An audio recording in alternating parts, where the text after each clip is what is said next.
speech, argued that free speech is actually undesirable since it drowns meritorious works, such as his novels, presumably,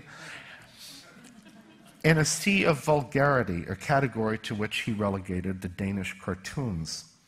The former head of the Norwegian Broadcasting Corporation agreed with him, complaining in an op-ed about how the Western world has made free speech sacred. He found it scary, that was his word, scary, that some people might actually fight for the right to speak their minds. The world is changing, he wrote. It always has been. Sacred things come and go, unquote. In other words, freedom is a fad, shake it off, move on. In recent months, attacks on freedom by the Norwegian elite have only intensified. First, there was a serious attempt to strengthen the blasphemy law. More recently, there have been calls to rewrite the Norwegian constitution to include multicultural protections for the rights of groups, a change which would involve setting limits on debate and punishing those who offend religious sensibilities. A leading Oslo publisher has suggested that we should, quote, let go of the idea that our hard-won right to offend, wound, and insult our fellow man is a good thing, close quote. Jan Erik Smilden, a former Middle East correspondent for the newspaper Dagbladet, has written that, quote, free speech is an important principle, but it has its limits.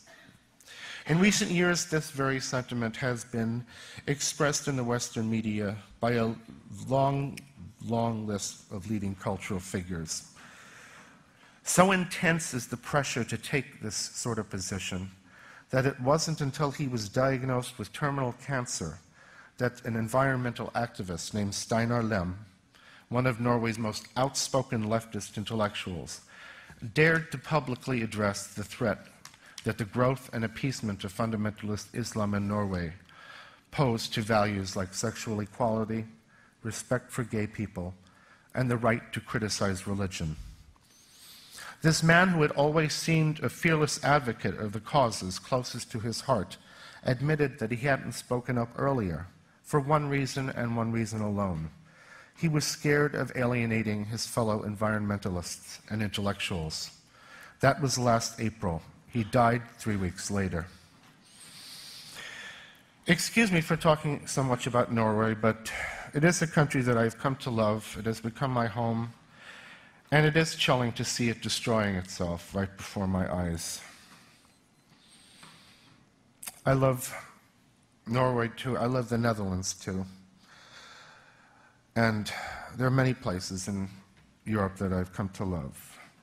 But I've seen across the whole continent that multiculturalism has reaped what it has sowed. The killer of Theo van Gogh was born and bred in Amsterdam. London's 7/7 terrorists were, as the media put it, British lads. Is it any surprise that the children and grandchildren of immigrants, young people raised in a society suffused with a multicultural disdain for its own liberties, tell pollsters in staggeringly high numbers that they would like to see Sharia law in Europe? After all, the people whose lessons about the world they've taken in over the years in mosques and religious schools and Islamic community centers, the people whom they've read on Islamist websites and watched on Al Jazeera and other satellite channels, know what they believe in and stand for. The Al-Qaradawis of this world are not relativists. They aren't multiculturalists. They have a goal and a vision and a determination and a sense of identity and values that Western multiculturalists don't. And they know it. And therein lies their strength.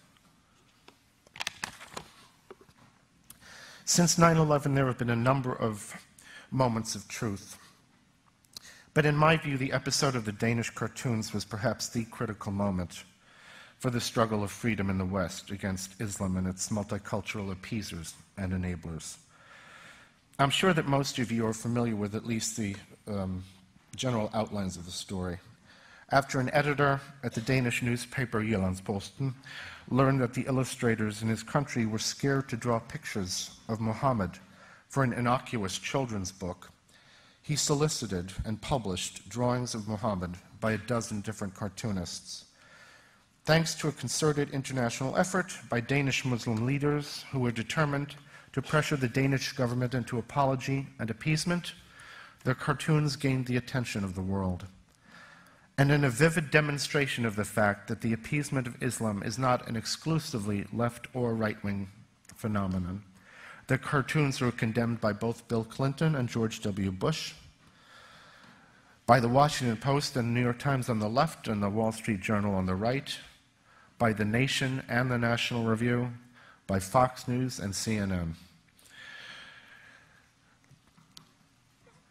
Very few places, very few publications even reprinted their cartoons, which they might have done out of solidarity with their colleagues at Jyllands-Posten, or simply to show the general public what all the fuss was about. In fact, only one major newspaper in the United States, the Philadelphia Inquirer, ran the cartoons, while here in Canada they were published, as far as I know, only in the Jewish Free Press and the Western Standard, both of which were reported to the Alberta Human Rights Commission for doing so. In Europe, to their credit, a few major newspapers reprinted their cartoons, though in all of Britain, not a single newspaper did so. And in Norway, the editor of a tiny Christian newspaper reprinted them, but after a couple of weeks of extreme pressure by people at the very highest levels of the Norwegian government, he caved in and, under the auspices of the Norwegian government, apologized to a roomful of imams for having exercised what he had mistakenly thought was his inalienable right to publish what he wished. In the wake of their shameful and craven response to the Danish cartoons, the Western media and Western leaders have only grown increasingly willing to trim fundamental freedoms to placate jihadists. Again, this is not and should not be seen as a matter of left and right.